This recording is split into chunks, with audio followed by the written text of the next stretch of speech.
Ahoj, tady Venda. Ahoj, tady Jenda. No řekli naopak, to znamená, vítejte v podcastu Jenda a Venda. Musí být nějaká změna, ne? To je pravda. Taky někdy. Příjemná změna je pokaždý, když teda přirostou nějaký odběratelé a jak říká můj syn, followři. Ano. Jak říkají moji kolegové podcasteři z Medu a Peří, naši kolaboranti na Forendors. Kolaboranti na Forendors, za ty taky děkujeme. Příjemná změna je, když k nám přijde pozvánka, že byste nás někde chtěli naživo a my hledáme termín, jak to jako spáchat. Takže to se už téměř se 100% jistotou někde stane. Mm-hmm. Akorát musíme sledit ty diáře. A to bude velký, to bude super, já se na to těším. To živý publikum, tak známe to jako muzikanti, živý publikum je lepší, než tady mluvit do kamery. Tohle je koncert za covidu, maličko. Jo, to je pravda. No. Já jsem jednou hrál pro kamery a bylo to fajn, že jsme se zahráli, a bylo to strašný zároveň. Super, rozkašlal. Jejda, máme roušky někde. Dej pokoj. No, když se na tom začal, tak to byl jako rychlý housekeeping, tak rovnou můžeme prozradit, že tématem dnešním je hudba i společenský rozměr. Ano, což je... Ty roušky, to bylo takový, tam vznikly věci, které se ani nemuseli vzniknout, ale o tom si tady budeme řeknout. To se k tomu asi dostaneme. Je to téma, který by bylo na semestr pravděpodobně, nebo možná i na díl, ale my to tak nějak probereme, uvidíme. Přesně tak, já doufám, že Václav je líp připravený, než já, už není těžký, protože bych tady se hrozně se rozkecam. Pozvánky. Máme ještě nějakého skipping? Nemáme, ne? Nemáme. Tak, pozvánky, pojď, začínáme. Tak já začnu.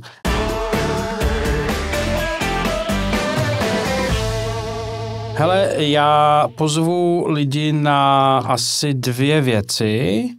A první je turné Michala Prokopa, o kterém ještě bude řeč, ale to se ještě Ostraka Tour, Ostraka se jmenuje jeho nadcházející deska, ne Ostrava, ale Ostraka, taky se k tomu ještě taky vysvětlím proč, pokud to někdo náhodou teďka neví, mě to nejdřív zarazilo, jsem říkal, to je překlep, pak jsem pochopil, protože mám aspoň trošku nějakého vzdělání, tak jsem to pochopil.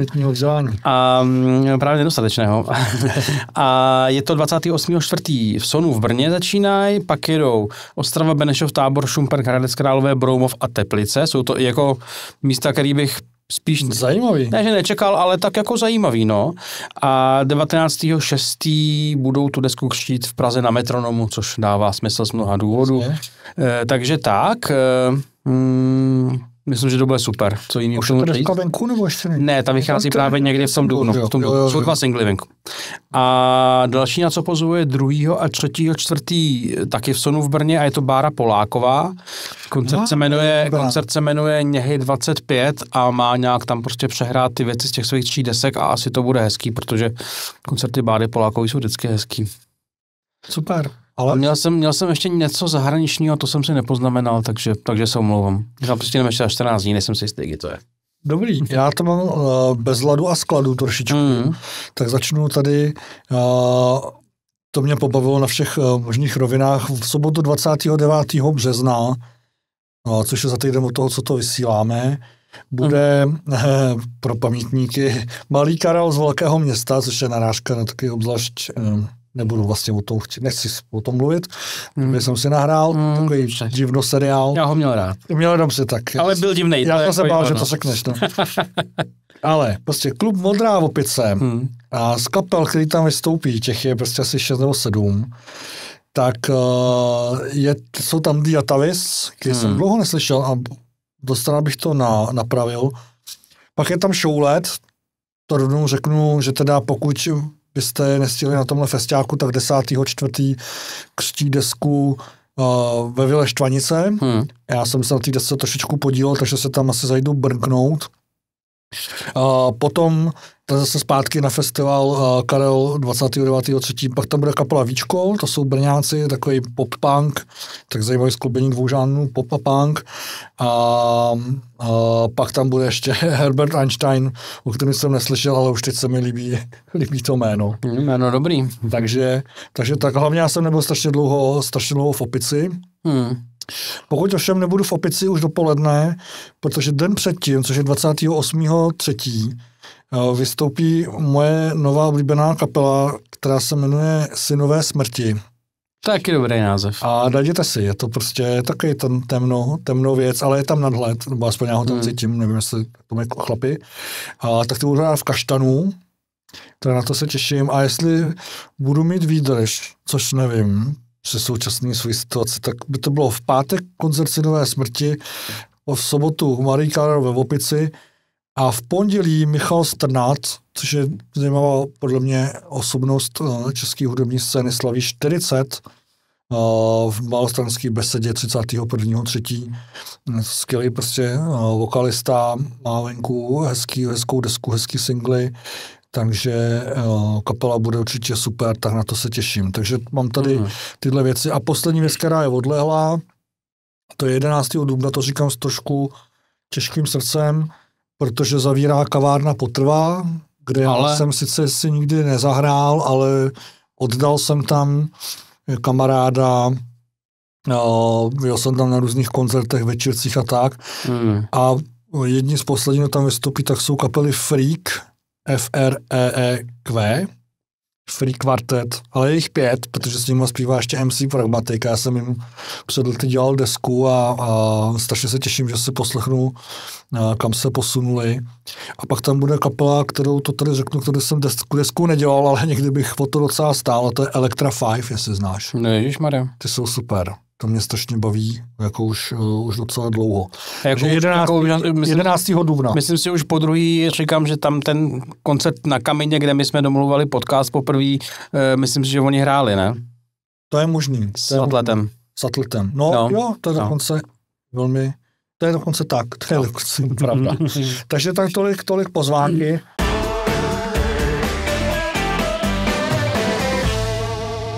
No a pojďme na téma, kterýmu se nechválně v Čechách říká Festival politické písně, ale takhle úplně nebude. Tak je to součást toho konec konců. No, hele, já to asi vykopnu tím, co jsme tady už zmínili. Ten vlastně ne tak dávnej stále, je to prostě 5 let příklad toho covidu, který byl strašný v mnoha ohledech a já jsem si jako i tehdy a i zpětně uvědomil, že ty zavřený kluby nebo neexistující koncerty, nekonečně zrušený koncerty mě vlastně vadily o něco, nebo možná i o dost víc, než zavřený hospody, který mi ale vadily taky přitom, samozřejmě. A že vlastně ve vší úctě ke všem lidem, kterým krachlo někde gastropodnikání, nebo prostě dostali se s tím do problému a že jich nebylo málo, tak vlastně to, že v celé zemi jako celá země utichla najednou, bylo daleko šílenější pro mě. No to bylo, já tak jako sociolog ve mně stále čeká na nějaký snad dobrý vyhodnocení sociologický, myslím dobrý, jako odborně dobrý. Tak uvidíme. Té doby, protože děly se věci v skutku monstrózní a cymbál nikde nezněl, protože ho všechen zakázali a v té muzice to udělalo prostě paseku. Spustilo to nové formy hněvu, některý jsou teda ve společnosti, některý jsou zkoumaný, jako celá ta dezinfo scéna a tak dál. Ale... A dobrý, ty nový formy hněvu nespustil zavřený kluby naštěstí, jo? To ne, ale... Jsme z obliga, ten covid samozřejmě to, ale u mě ty koncerty začaly chybět, navzdory tomu, že já jsem prostě pár měsíců předtím, v září 19 odešel z té Mafry, kde jsem 4 roky intenzivně chodil na koncerty a říkal jsem si, a teď budu chodit velmi výběrově, spíš ne do hal, jenom tam, kam se mi bude chtít a budu jinak doma dělat jiné věci. Najednou uplynulo pár měsíců a nebudeš chodit vůbec nikam, kamaráde. Takže navzdory tomu, že jsem se těšil, že nebudu tolik chodit, tak mi to strašně vadilo, že nemůžu nikam najednou, logicky. A proč ti to tak chybělo vlastně?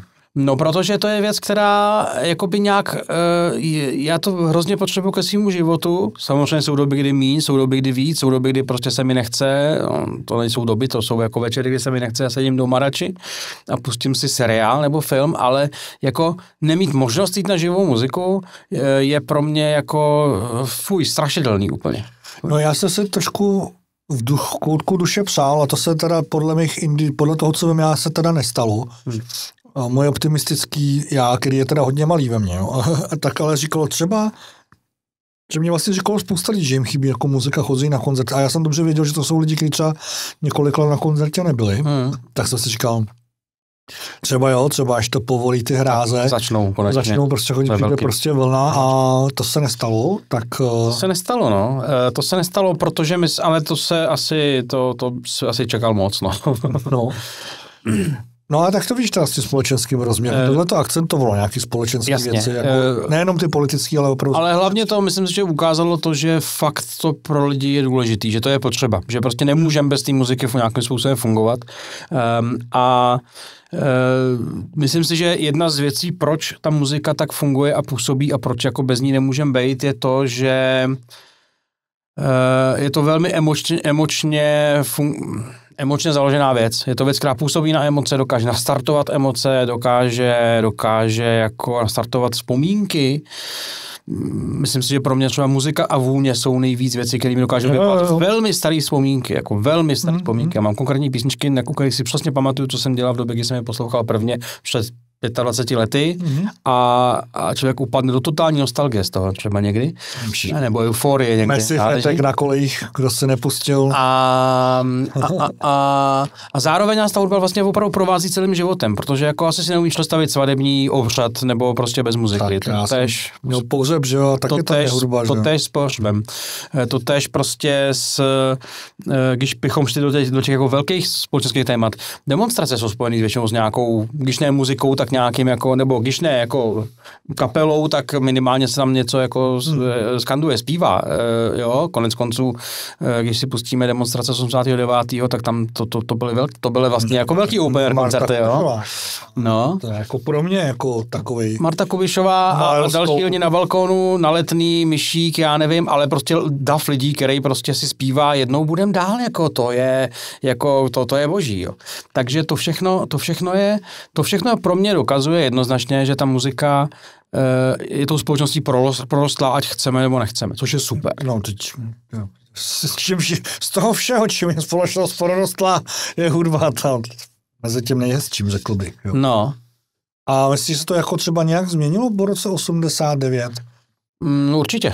Když se změnila se společnost? Změnilo se všechno, podle mě. Změnilo všechno i tohle. Tak já jsem rok 89 zažil jako 6letý nebo kolika, 5letý, 6, tak nějak, no. Čili nevím, jo, ale tak co vím, že, no tak co se změnilo? Jo, to mimochodem krásná vzpomínka, stál jsem 10 let zpátky na Hradčanský na zastávce, o víkendu bylo jako jaro nějaký, čekal jsem prostě na tramvaj někam směrem na Vševnov, měl jsem už sluchátka, poslouchal jsem tam nějaký YouTube nebo něco takového zrovna. A okolo šel městský policajt a já jsem tam tak stál, culil jsem se na okolí a říkal jsem si, je super, že tady můžu stát, poslouchat si západní kapelu, okolo je policajt a je mu to celý úplně uprdele. Nebo otahuje mě za to, jak jsem oblečený, jaký mám vlasy, co poslouchám, on ani neví, co poslouchám v tu chvíli. Takže jako to se sakra změnilo.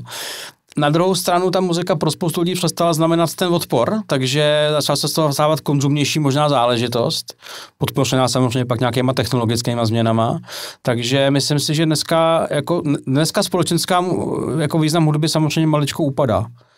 Protože nemáme režim, který by říkal, toho nemůžete poslouchat. Tyhle texty nemůžete zpívat.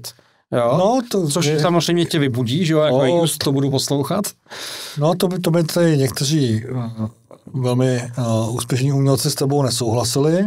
O těch já budu teda mluvit až při bonusové části, protože to je v kategorii protestom, který nikdy neměl vzniknout. By the way, bonusová část, to jsme se domluvili, bude na Forendors a bude o tom, že probereme 10 konkrétních písní. Já jsem našel ve svým duši 10 konkrétních písní, které mám jako různý vztah. No, víme si. Bude tam jenom, já nechci být negativní, bude tam jenom jedna, která kdyby nevznikla, tak já bych měl jako jednu. Probereme 10 konkrétních písní, které mají nějaký zásadní společenský dopad, si myslíme. Nebo já nedokážu měřit, ale pro mě to jsou, když jsem si napsal protest song, nechal jsem ve svý hlavě běžet nějaký mě neznámý algoritmus, tak vyplavalo tohleto. Jo? A já si myslím, že vlastně my jsme tak šli ode zdi ke zdi, jako v mnoha věcech po té revoluci, že spousta lidí prostě má muziku spojenou A nebo B. Jo. Buď je to teda politicky, takže je to androž, takže v jejich jako nátuře a v jejich jako života běhu prostě šít do režimu, ať je to jakýkoliv režim, de facto ale do komunistického zvlášť. A nebo je tam ten druhý pól, který je stejně vášnivě hájený, a co umělci dělají umění a nekecají prostě muziky, a kdo je tady na to zvědavý na jejich jako názory, že jsou jako kvalifikovaní, protože umělci by k tomu měli mluvit. Jo. Ale já velmi hájím oba ty póly. No já taky, já hlavně hájím ten pól, který je na tím, že každý dělá, co chce, jako to je můj politický statement, nebo? Ale ano. No, hele, když by... Já fakt jdu jako po těch hraničních věcech, já jsem řekl, ať si každý dělá, co chce, ale upřímně řečeno, když jsem viděl estrádní záležitost prostě s Alexandrovcema pár let potom, co se stalo události na Krymu v roce 2014, tak jsem teda ve mně ozval teda cenzor a říkal jsem si, tohle, nebo cenzor je z té státně, té aplikace státní moci, to by tady nebylo, abych je vlastně nepozval. Jako. No já bych je taky nepozval, taky bych s nima nespíval, oni by teda asi nespívali se mnou, a to už je jiná věc. A myslím si, že jo. Ale to bylo jako nevkusný, nebo možná, že jako nechutný z mýho pohledu. Nevkusný, škoda jméno, ale nevkusný, každý můžu představit, to bylo pro mě více. Jako nevhodný podle mě. No. Ale na druhou stranu, ano, tak jako máme tu svobodu, která sebou přináší i to, že jako věci, které nám nevonějí, se dějou, no, tak když to prodají lístky, prosím pěkně, předpokládám, že tedy dokonce měl nějakou záštitu možná od prezidenta, ne? Bych se ani nedivil. No, ale to byl prezident, který by měl být zapomenut. Budíš. Ale to je na tom to hezký, že prostě jako ano, Alexandrovci v době, kdy už se děli věci, co se děli, a tady jako jezdili propagandistický turné, je to divný, je to prostě špatně, ale někdo může... Ale relativně oprávněně s tím, že mě to baví, je to skvělá muzika, no fajn, tak na to děj a já si o to budu myslet svý, ale zakazovat to naštěstí. Nebylo by to vypadat jako vlivová operace, no, jasně, jako složek jasně, jako jiného státu. Jasně, to jo. No ne, tak to je, ale tak jako konec konců to, my do dneška nejsme schopní, do dneška, když ta válka je jako opravdu v horký fázi, my jsme její součástí, já to tak prostě beru, minimálně v té jako vlivové operace a v té jako informační části jsme její součástí nedělou. A nejenom informační, Vrbětic tady byly tady pokusy o nějaký žhářský útoky a takovéhle věci. Takže já to beru, že jsme její součástí a ani dneska nejsme schopní jako lidem, kteří jsou se současným ruským režimem nějak propojený a jsou tady, zatnout typec. Jo, nezavírat, prostě vykopnout, sebrat jim ten majetek a nazdar. Jo, notabene často nelegálně nabitej tady, jo, všechny ty baráky v těch Davicích, ty bubenči, to je jako... Ale takže to, že jsme nebyli tehdy schopní nebo ochotní tady jako říct, hele, propagandistická turný jako ruské armády tady jako nebudeme provozovat, mě to vlastně nepřekvapuje.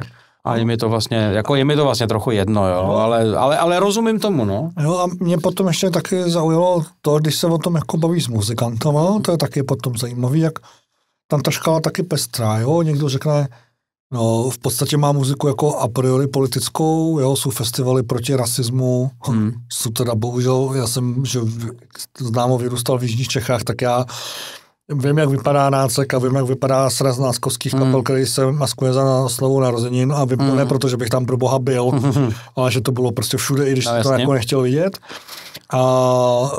Takže já jako prostě těžko můžu zapomenout Dandu Landu prostě v Orlíku, pokaždý, když mi vysvětluje, jak mám žít život, nebo jak mám něco dělat, nebo nedělat, nebo co by dělal on, tak já ho v tom bombru prostě jako vidím a když mi říká, jestli mám nebo nemám nosit roušku a co si mám myslet o politice, tak já ho v tom bombru prostě vidím a říkal jsem si, abych o něm mlčel, kdyby prostě byl zalezlej a nevadil by mi. Jo. Jasně. Na druhou stranu zase nemám to tak postavený, že bych, když mu tam někdo hraje na kytaru, že bych toho člověka odepsal a řekl, že prostě je to hajzl, jo. Za mě jenom k tomuhle konkrétnímu, takže Daniel Lande je samozřejmě člověk, který rád provokuje, je to... No ale takovým způsobem jako vysrat se do procent Václaváku, jo. Tak jako, co to je za provokaci? Budeme mít v bonusu části, tam mám provokaci, kterou považuji za dobrou. To si dáme. Já jsem jenom k tady k té poloze, je to protest song a hudbou bojujeme proti všemu zlu světa, nebo vybranému zlu světa, proti vybranému zlu světa, to ještě kdyby proti všemu zlu, tak by to ještě někdy bylo zlatý. Ale já to neodsuzuju. A hudba prostě je tady, aby bavila masy a je jedno, jaký je režim. Já vlastně obojí nějakým způsobem chápu, jo. Já jsem ať už se baví někdo o Jarkovi Nohavicovi, anebo o umělcích, kteří dělali pop za normalizace. Born, že jo? No a mohli bychom tady jmenovat tolik, že skončí podcast mezi tím, jo. Tak já to neumím odsuzovat z toho pohledu, že oni tady bavili masy v rádiu a televizi a proto jako, co se říká, legitimizovali ten režim. No, to on jako každý instalatér, jakoby z tohohle pohledu, když spravoval lidem trubky, tak legitimizoval režim, protože díky němu se lidem žilo jako ne tak strašně, jak by se mohlo, že? Zelinář. Ale zelinář, no.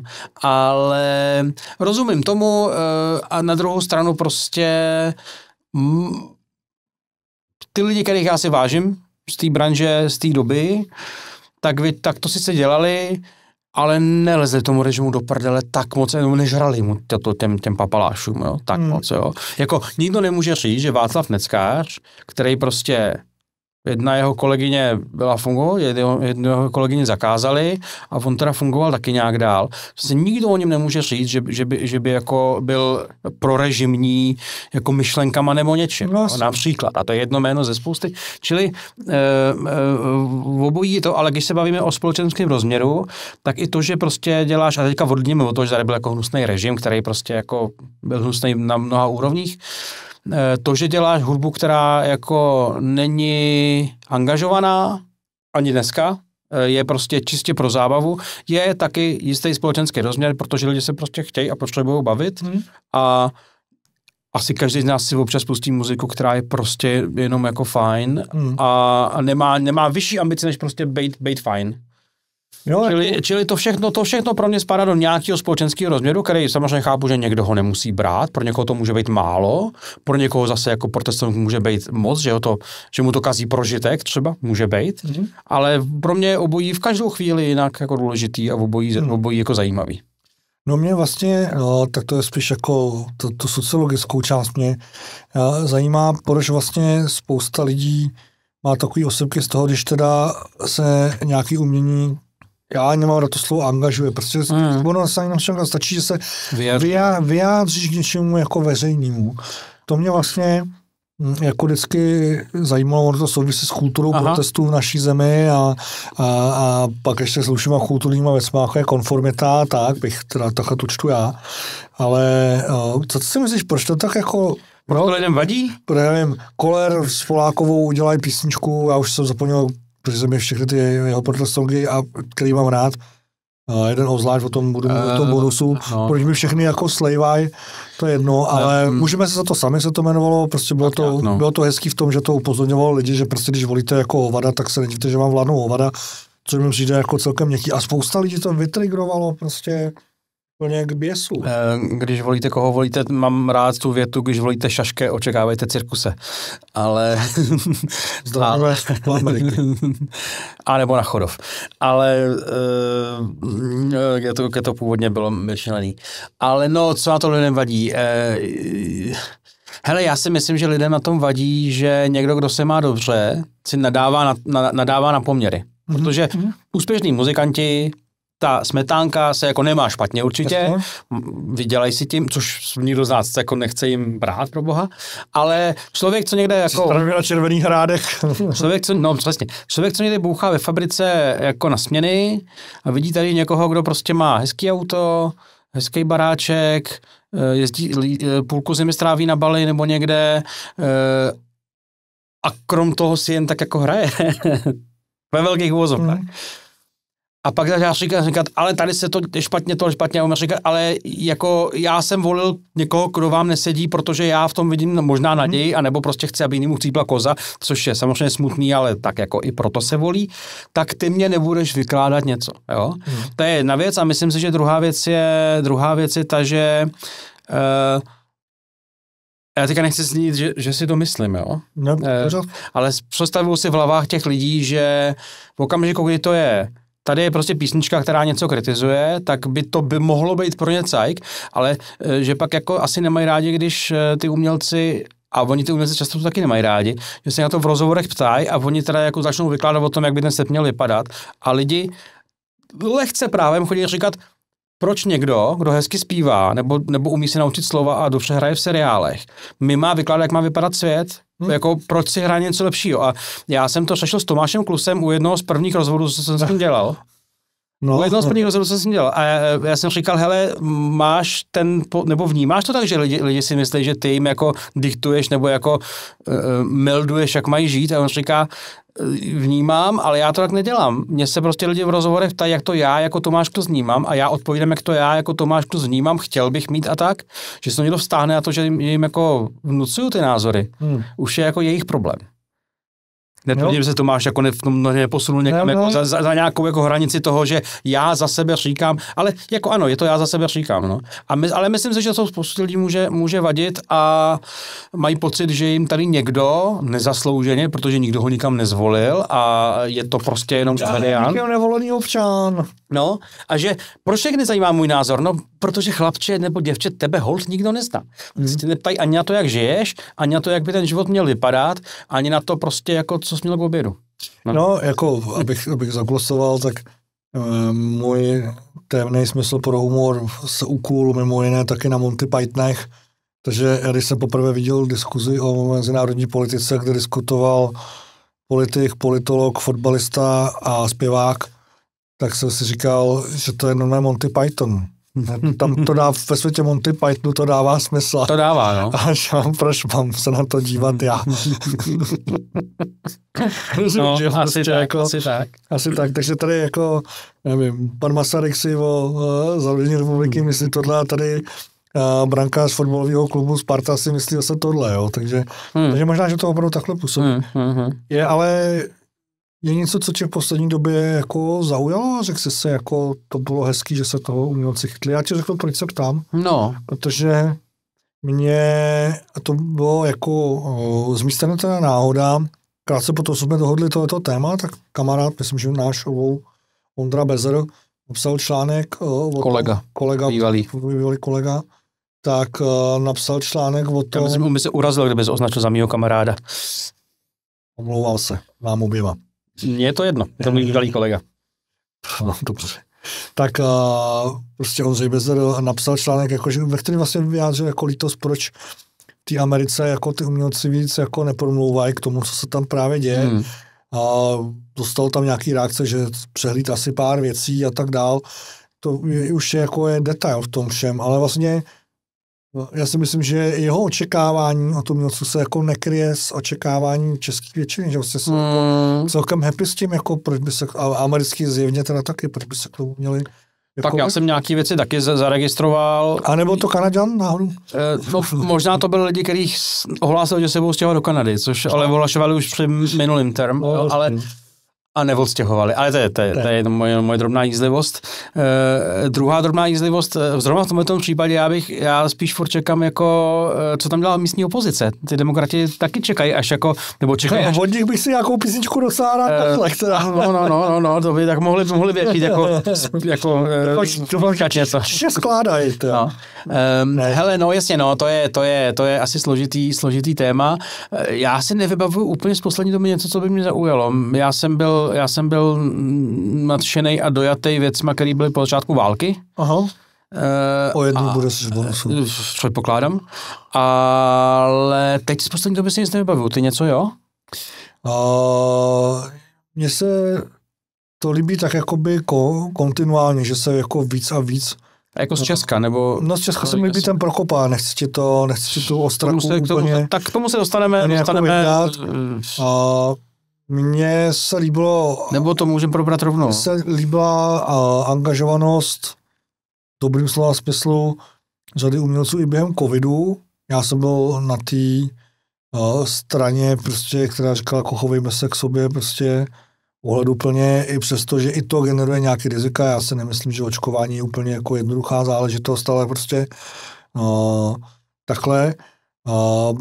A potom vlastně už jsem dlouho neviděl žádnou takovou třeba jako sociální věci začaly úplně jako zapadly, jo, protože... Myslíš protest song třeba o nedostupném bydlení, že by byl? No, jako fakt, že jo, jako mohl to, jako, že nemáme písničku o tom, nebo já teda, tak to asi někde je, ale jo, slyšel jsem o domov, jako, co budu dělat, je pro mě téma, který může být umělecky prostě zpracovaný a je spousta takovýchhle témat. My jsme docela ty politický a ty geopolitický to v Čechách jako se děje. Jo. Samozřejmě pokud se někde vynoří nějaký komouš, tak to se všichni srotějí a prostě vytáhnou růžový tanky a fakáče a písničky na 3 až 5 akordů a to je v pořádku, já tomuhle fandím, ale vlastně jsem při přípravě, a byla to rychlá příprava, to uznávám, ve všech těch věcech, čím teďka jsem zabývám, tak jsem to nestihnul tak důkladně, tak vlastně jakoby sociální kritiku v hudbě, jako já znám spoustu těch jako malých scén, malých kapel, to asi jo, ale že bych měl někoho, kdo by prostě jako řekl, ale podívejte se, ty zemi, prostě jsou tyhle problémy. Ženský práva třeba jako jsou, to mně se líbilo, to se mi líbilo, a to bylo takový, ale to bylo velmi starý chlapy, Tali, jo, udělal takovou písničku o tom fotrování lidí, jsme asi teda my dva, jakoby věkově teda proboha. A tak to mě jako, ještě starší byli, jo? Ještě v té písničce myslíš, jo? Nebo? Ne, to nevím, že no to je jedno. Jo, tak to mě jako pobavilo, ale jinak je toho vlastně překvapivě málo, tak jako, no. No, já si myslím, že tohle, a teď budu úplně tady jako plantat, jo, ale já si myslím, že to je přesně daný tím, že jako ty muzikanti se dneska nemají tak špatně, že to není jejich téma, že by to museli jako pojmout, jako, že to je téma někoho jiného, jo? No, jako když já teda tady bych asi měl spálit svůj diplom sociologa, protože přistupím na mediální jako mediální strašidelnost, jo. Česko A, Česko B je prostě považuji já za mediální jako mýtus. Ta situace je daleko horší a složitější. No jistě. Ale v podstatě, když to takhle teda zajít do podcastu hudebního zedníším, že vlastně to Česko B opravdu jako nemá toho trubadura. No Česko B, jedno z těch Českek B, protože jsou různá Česka B, jo, protože ano, to Česko je v mnoha ohledech rozdělený jako ve dví. Tak to náš Ortel by byl takový. Ale jako, co jsem chtěl říct, ale není to jako jedna polovina, druhá polovina, je to několik polovin podle různých jako aspektů a když budeme brát Česko B jako ty lidi, kteří jsou hluboce nespokojení s něčím, se směřováním země nebo s vývojem země, to jsem řekl totéž, já vím, nebo prostě s tím, že tady vládne... Není, ale jasně. Ale s tím, že tady jako přes to, že třeba minulá vláda byla jaká byla, tak tady furt je nějaká liberální demokracie a přijdou jiný a není to prostě nevládne jako ulice nebo tak. Nebo tvrdá ruka naopak, tak ty lidi, kteří jsou jako takhle jakože nespokojení s tímhletím, z jakýkoliv důvodu, tak ty si najdou jako svýho trubadura třeba toho Tomáše Ortela, si myslím, jo. Byť Tomáš Ortel nespívá o jejich problémech. Tomáš Ortel zpívá o mešitách, který tady nikoho netrápí reálně, protože tady skoro žádný nejsou. A ty, který jsou, tak buď se v nich neděje nic špatného, a pokud jo, tak to nějaká biska snad hlídá, a když by to bylo velký frustrat, tak jim dá přes prsty. Ale takže to je tohle, jo.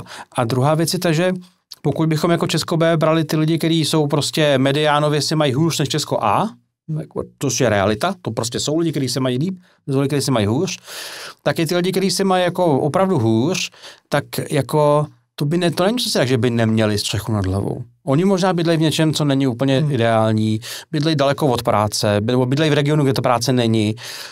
Můžeme se bavit o tom, že prostě přestěhovat se nebo dojíždět je možná řešení komplikovaný, ale řešení by to asi bylo, pro někoho ne, ale to je možná mentální jako v nastavení v hlavě, než že by to nešlo a tedy. A tím, že ty lidi možná se hluboce mejlím, ale tím, že ty lidi jako neumírají hlady, nejsou bez práce, nejsou bez střechy nad hlavou, nejsou bez svých blízkých, kterýma se můžou mít rádi, tak jako jaký sociální téma máš pro ně zvedat vlastně? Jo, jako, víš, jako já bych ti témata viděl, tady jsou prostě vyloučené lokality, tady regiony,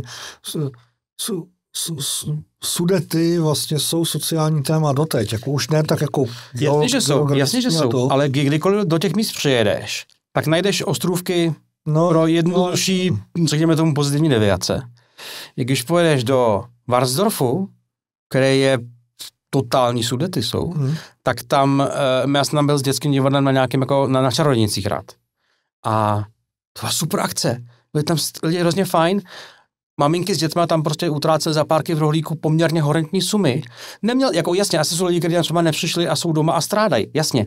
Ale jako neměl jsem v tu chvíli pocit, že jsem úplně jako vybydlený prdeli, kde jako lidi jako jsou v hajzlu. To takhle, jako ve filmařině bys našel. Jo, tam ten protest, ta kultura protestu. A víš proč? Povídej. No podle mě. Protože velice zjednodušeně. Na film bereš nějaký granty a když uděláš jako hořko-sladkou komedii se sociálním podtextem, tak ti na to ten 1 milion dají. Zajímavý. Jo, když točíš desku, tak jako co, no. To je zjednodušený jako velmi na kost. Ale je to třeba důvod, proč tady podle mě nevznikají jako čistá komedie. Tady skoro neexistuje, že by vznikla komedie, která není hořkosladká, která nemá nějaký jako příznaky k sobě daný, protože prostě ti to nikdo nezafinancuje.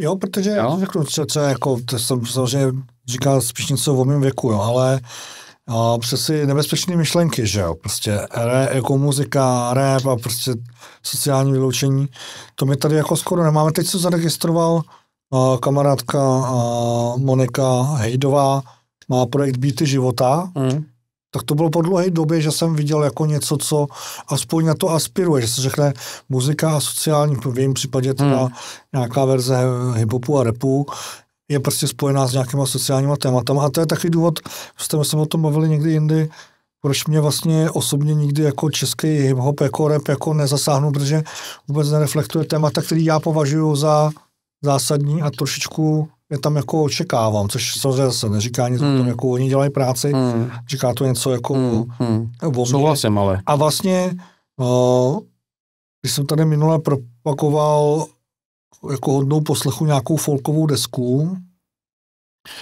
tak jsem si vlastně říkal, že jsem si myslel, že nějaký ty věci třeba se dostanou i do folku, který je v Čechách silnej, ale vlastně protestní folk, ale to napište nám, jako já bych si to strašně rád poslech, já bych si strašně rád poslech prostě nějakou písničku, která tohleto reflektuje třeba i folková, protože my furt máme ten folk spojený s těma Bruntosaurama, to jsou ty lidi, co rádi zapalujou lesy. Pardon. Zapalujou ohně a spí v lese. Dobře ty. Jo. Sorry, blojníci, jo. No, ale máš pravdu, že my jsme tady minule bavili o filmu o Dylanovi, že takový věci tady dneska nevznikají a aspoň máme ten pocit. A já jsem zkusil popsat, proč si myslím, že nevznikají, ale možná to není jediný důvod, možná ty důvody budou jiný, no. Jako na velkou diskuzi, ale to asi ne tady.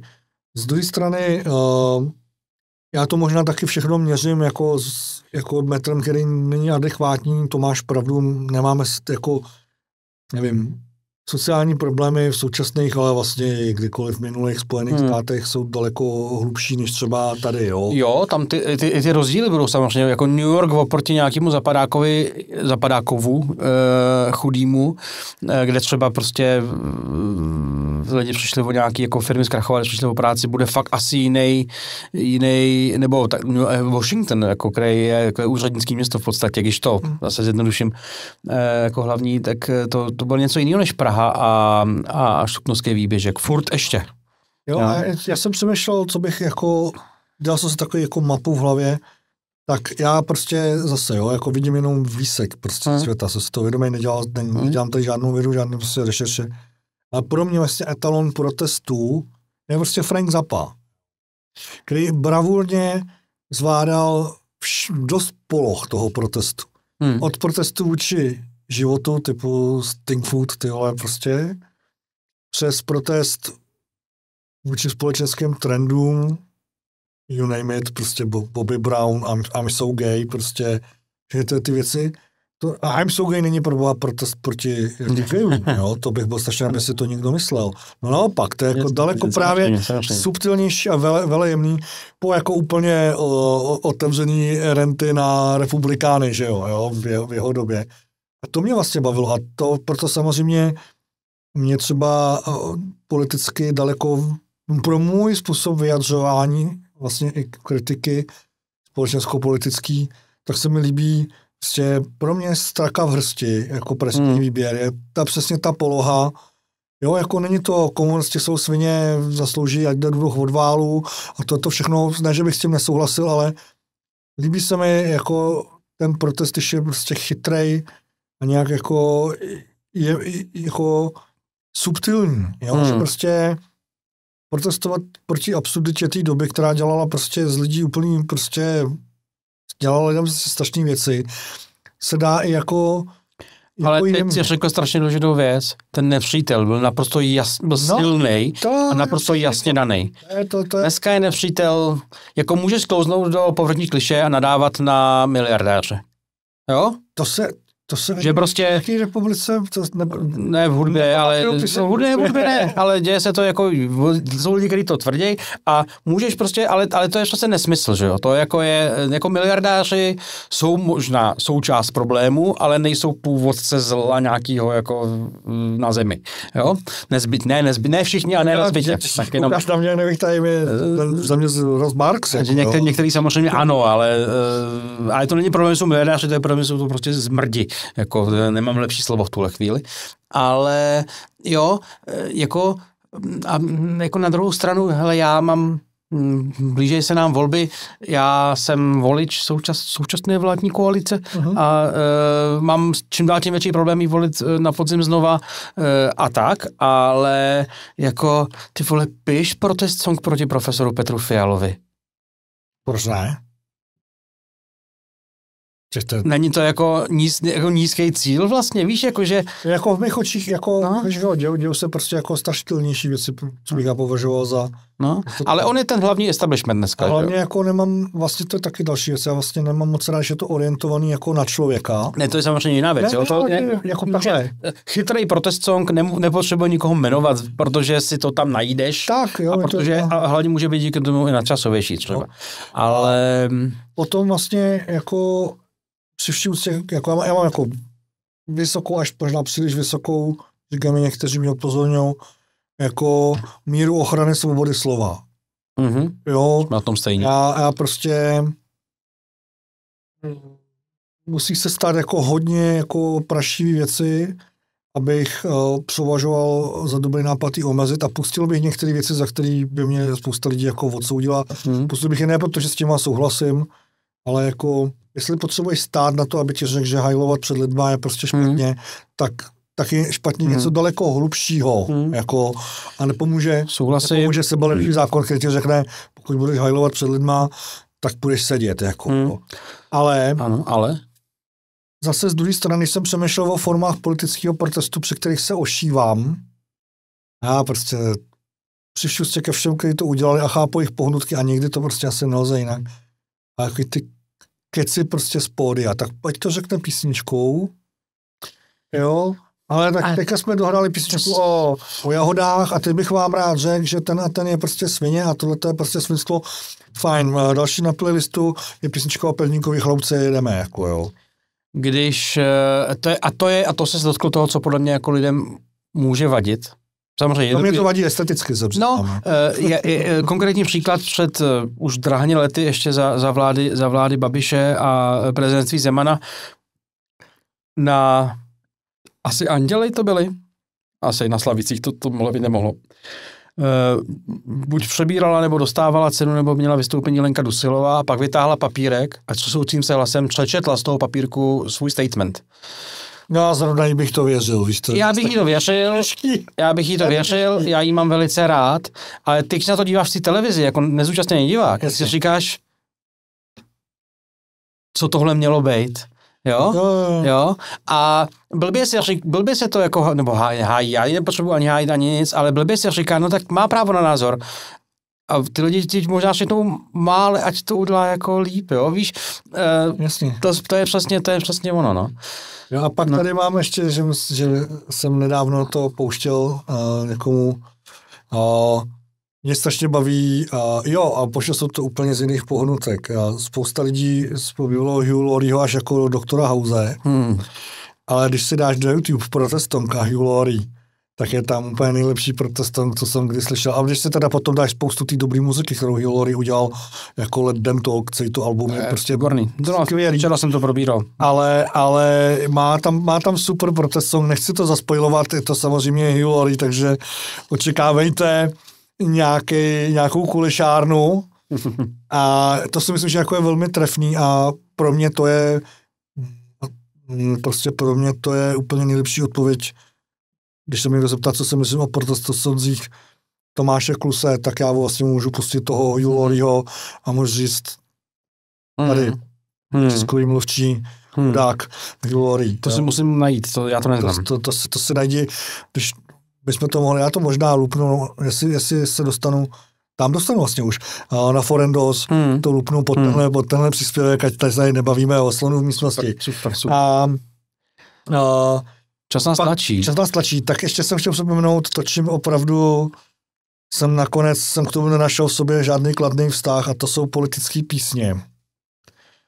Kdo v tom vyniknul, kdo to začal? Je, když mi dáš hlas. Go Google, protože to je normálně toxický. Já nechci nikoho jmenovat, najděte si to a to odpálilo celou sadu. Když mi dáš pac, ne? Když mi dáš pac, ale když to prostě zpívala paní pro Václava Klause, tak to změnila velmi intelektuálně náročně, když mi dáš hlas, jo. Což je samo o sobě peklo. Jo. Pak máš, toho jsem byl nepřímo účasten, můj hlas je zelený, ale to byl Ondřej Liška, kterýmu já jsem to třeba věřil. To bylo aspoň vtipný. Ale byl jsem v tom tehdy v jeho týmu, tak to je takový, jako k tomu se nechci vyjadřovat už víc.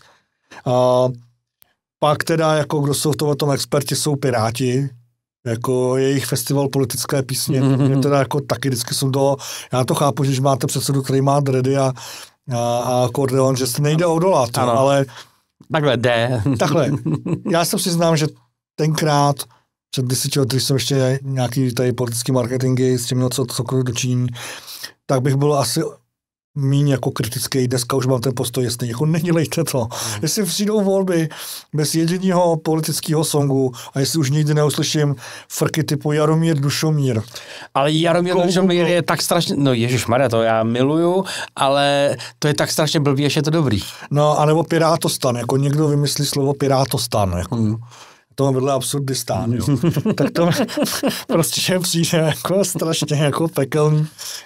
Je tam zvláštní případ Lipa, že jo, ten udělal pro Jiřího Dinsbíra. Tam je to tak jako hraniční, tam jsem asi schopen jako nějak to brát jako vážně, protože prostě jako jo. Ale jinak jsem si říkal, jako, jak máš ve zprávách vždycky ty zvířátka, tak já jsem tady teda tečku nakonec dal tohle, protože to už je tak strašně jako, to už je tak jako nevyhnutelně to skončí hloupě. Tak. Český pen klub podporující knížete Schwarzenberga v prezidentské volbě si vybavuješ? Jo, mám tady poslední poznámka, je Schwarzenberg, že to řekl za mě. Jako. To bylo asi jako... Tam bylo jako 1000% nadšení a přesvědčení a asi minus 100% jako provedení. No, jasně, no. Jo. Vedle toho je Dušomír profesionální práce. Jako. Jo, takže ještě poslední věc, kterou vám ještě to předám k zakončení a vy se z toho nevyhrábím ani vlastně při tom hitu, co ne. Vidím. Tak vlastně já vlastně jsem takovej v tomhletom na té straně, mě je třeba nejlepší forma politického protestu, pánové a dámy, prominou, daleko jakoby forma, jo, není to cenná za hrdinství, jo, je to vlastně forma, která mě vyhovuje. Prostě jako divadlo Járy Cimrmana, mě to přišlo, ten typ procesu, který tě vlastně jako velejemně říká, že celý ten svět je prostě jako úplně ujetej, tak to mi přijde jako velejemný. A pak mám ještě tady jednu věc, ale neopakovatelný. To si vytáhnu z bonusu a řeknu to tady, protože třeba spousta lidí nebude chtít za to platit tady za naše keci. A já bych stál o to z různých i osobních důvodů. Já to chápu vlastně. Důvodů, aby to tady zaznělo. Když jsem si dělal seznam těch protest songů, tak jeden z nich byl aby se to nikdy neoznačilo, abych to nikdy neoznačil za protest song a autoři toho songu taky ne. Ale je to písnička Tělo od Evy Farný, která není vlastně protest song v tom smyslu, že by ti říkala dělej, nedělej. Ne, to není. Jo, ale upozorně na to, že máš mít rád svoje tělo, upozorně na to v době, kdy to není tak samozřejmý a upozorně na to způsobem, který považuji za chytrej a vkusný a společenský dopad ty písničky na spoustu mladých jako obrovský. Žen, mužů, jako různýho věku, je prostě super. Že kdybys po mně chtěl, co se opravdu v Čechách povedlo tak, že to jako podle mýho gusta, jo, jinak tady budu mít nějaký ty kolery taky, jo, a všechno to, já to mám rád, ale tohle jsem si říkal, kdybys chtěl jako co nejvíc mě jako dostalo, tak to bylo za poslední dobu tohle. To prostě, jak jsem říkal, má to všechno to, co já mám rád. Souhlasím naprosto. No tak to byl rychlý průlet tématem, protože prostě dalo by se o tom mluvit hodiny. No jasně. A třeba se tomu někdy ještě vrátíme v nějakým jako užším fokusu, co já vím. No. Napište nám, dejte nám vědět, jestli máme třeba se k něčemu z toho ještě vrátit, nebo tak. No.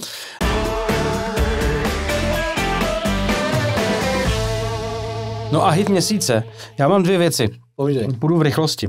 Ta věc, o který jsem mluvil 14 dní zpátky, že bych o ní chtěl mluvit a nemůžu, protože ještě není venku a nesmí se o tom mluvit, je deska Petra Kalandra 75. Jo. Což je jenom na vinilu zatím nahrávky, dosud nevydaný živý nahrávky Petra Kalandry ze 70. a 80. let. A je to úplně fascinující záležitost řekl bych, že pro hudební fajnšmekry, spíš než pro jako široký publikum nějaký, ale zároveň to myslím, že nemůže urazit nikoho, kdo by k tomu náhodou se někde dostal a pustil si to jako nepoučen, nebo tak jako, nebo je to třeba tak nadšenej, ale jsou to úplně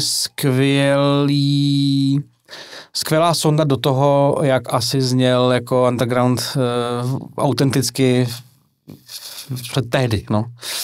A je to já jsem právě včera byl u našeho baskytaristy udělat si poslechovku, protože on si to koupil a on má gramofon a já nemám funkční gramofon. A on má hlavně dobrý groove a udržel ho v celý vaší písničce v ráně. Já jsem to dneska poslouchal a řekl jsem si, že musím jednou říct, že mě ten basák strašně baví. Jo.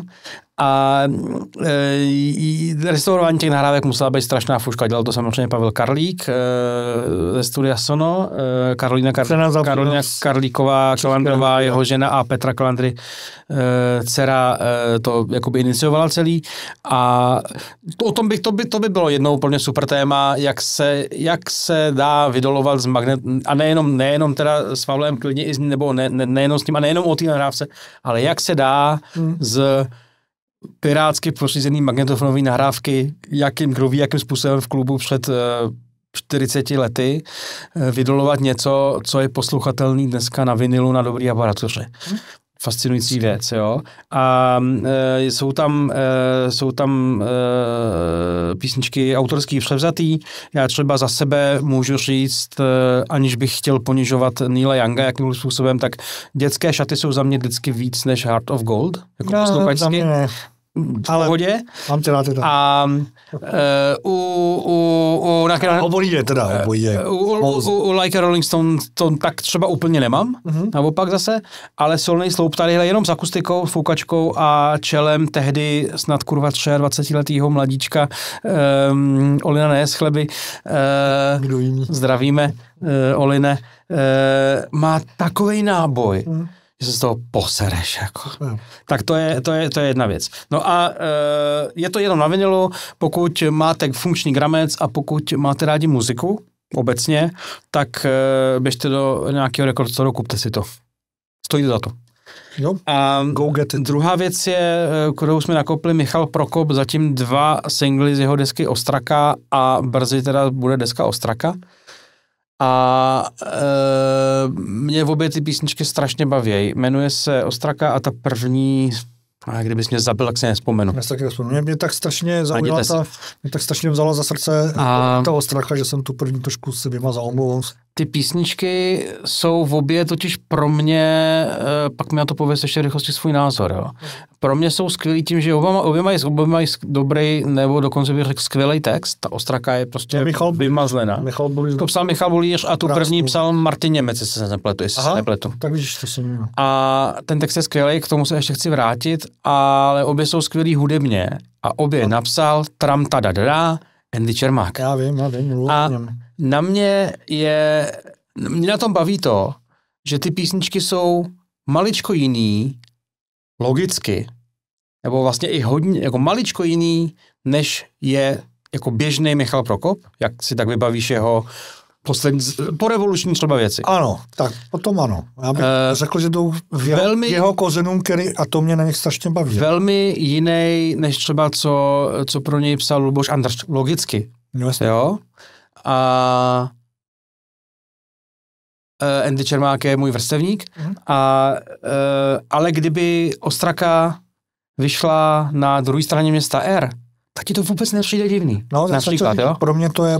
Kdyby vyšla v první polovině 70. let, mezi prostě těma tam byly jako skvělé věci. I na té druhé straně města R, která je jako lehce jako opomenuta, jsou skvělé věci. Tam, kdyby mezi nimi byla Ostraka, tak tě to vůbec netrkne, že to tam jako, že to je z jiného tisíciletí ta věc. No, já to ještě jako jinak. Jako, mně to přijde jako mám to, ale mně to přijde, že to je prostě jako back to the roots, ale ne takovým tím retro stylem, který mě nepřišel jako zajímavý. Jako takhle, mně nepřišel zajímavý, jinak spoustu zajímavý může. Můžeme to udělat jako tenkrát, jo, to zas ne. Mně se líbí, že to je prostě v podstatě to, pro mě Michal Prokop je soulový zpěvák. No jistě, tak jako původně byl. Víc než třeba bluesový, nebo folk rockový, nebo rockový, nebo art rockový, nebo cokoliv. Můžeš tady dávat nálepky, jaký chceš. Pro mě jako podstata jeho jako vyjadřování je prostě strašně jako soulová. Mám rád ty prvky v jeho hudbě a ten Andy Čermák do té Ostraky tam přesně dal ty věci, kdy jsou prostě strašně hezky prostě napsaný a není to při vší ústě. Není to bitva o Karlův most.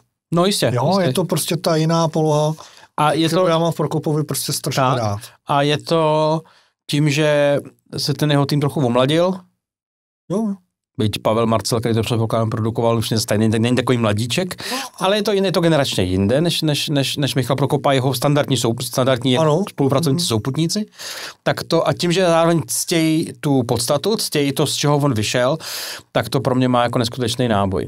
A co se týká, ty jsi to už zasvazoval do tématu hlavního, protože ta písnička je protest song, pro mě jednoznačně, tak já jsem se nebudu jmenovat, bavil s někým o tom, kdo má Michala Prokopa velice rád a říkal, on jak tam zpívá, že prostě čeká, kdy v té stránce bude mít tu Ostraku, to je takový, to jsem jako od něj nečekal a říkal, co máš pocit, že to jako, že starý punk řečí na mraky, že prostě že čeká, že ho cancelnou nebo něco takového. Říkal, ne, zaprý, on ten text nenapsal, že ho napsal Michal Bulíř, ale text čtu teda jinak. A já ten text čtu jako obžalobu doby, ale ne, že mě něco, ale že prostě to jsme se o tom bavili i v tématu o textech, že to, že něco zpíváš v formě, neznamená, že to je za tebe, jo?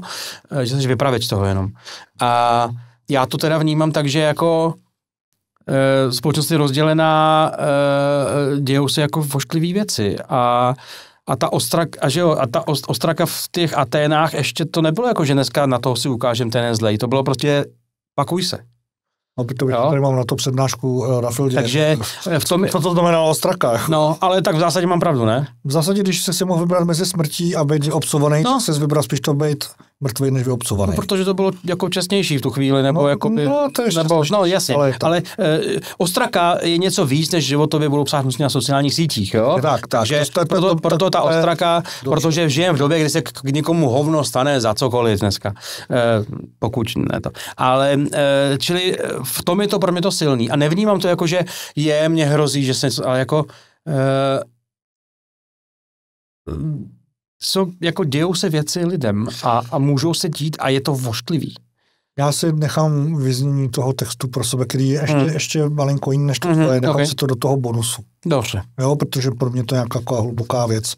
tak se o ní podělím touhle formou. Tak jo, takže my moc děkujeme za váš poslech, za vaši hodinu času v tuto chvíli. Dejte nám, pokud chcete, odběr na YouTube nebo na Spotify, ohodnoťte, dejte nám tam nějaký komentář, to algoritmy podpoří všecko. Teď to znáte, tu rutinu. Komentujte hlavně, napište nám, co je úplný troubové. Jo, pište nám cokoliv.